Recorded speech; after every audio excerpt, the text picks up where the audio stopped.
guys, it's Ella and we're back with another question of yours. How do we measure these clamps? Well, it's actually quite simple. If you have the best way to do it so that you're absolutely precision is a set of calipers.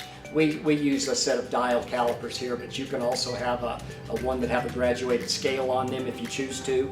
Another thing that you can do is you can take a piece of string and wrap it around the bar and just let us know string length is, and we'll do the divide it by pi thing. Another way is to just simply, what rig are you driving? Go to the internet, type in your rig, and type in roll bar size, and boom, it'll tell you your roll bar size. Some of you have aftermarket roll bars. Well, that's also a simple solution. Call the people up that you got it from and ask them, what size is my roll bar, if you don't have a set of calipers. There you have it, guys. If you're interested, go check out our American-made products at tkoclamps.com.